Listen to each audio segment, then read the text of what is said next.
I want to talk about the Oak Ridge barrels that are popping up, because is there any source as to like, oh yeah, that would come from here? So for them to have washed from the Oak Ridge facility all the way to those parts of North Carolina is like impossible.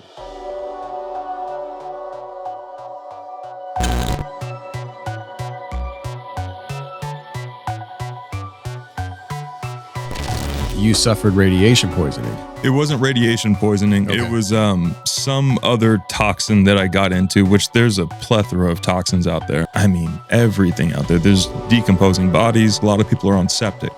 Those septic tanks got washed downstream. The natural building materials and stuff like that, they're all, I mean, some of those can be pretty toxic. People's black boots were turning green after being in the mud. You see all the water, you see all the flooding, the wind damage, and you think, oh, it's over. And it's like, no. There's so much more involved here. Yeah, there's people who volunteer out there that don't show up the next day because they're sick. All of the cadaver dogs are dying. Do you feel like it's a cover-up? Yeah, it's Or do you think it's just willful ignorance? No, man. No, we're past that point. It's a sloppy cover-up.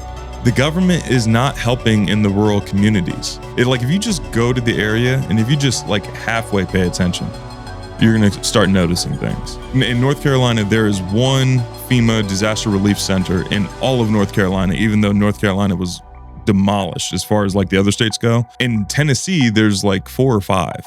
But Tennessee wasn't hit nearly as badly. Now, one thing that me and Michael noticed is that every single person who was working by the river or by a creek or in heavily contaminated zone were all illegals, which is a population that nobody around here is going to notice if they start dying off or if they start disappearing or if anything starts happening to them, if they start getting sick. I just want to be clear on what you're suggesting here is that the government's bringing in illegal immigrants as labor to clean up labor. Mm-hmm. They're not giving them the proper equipment to do the job essentially safely.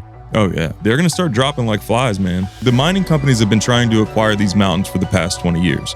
And a lot of these people in these mountains, even though they're eating a can of soup every day, they're not going to give up their family land for any amount of money. Now, 2 major events have happened in recent years. We pulled out of Afghanistan, which was a source of lithium, cobalt, and quartz. Another thing that has changed in the United States is this big push for electric vehicles. Those require lithium batteries.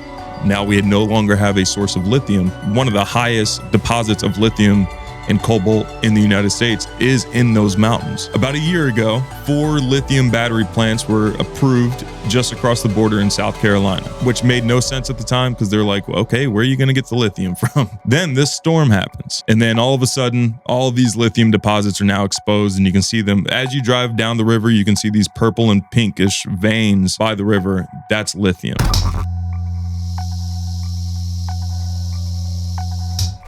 There is a whole grand conspiracy at play with this.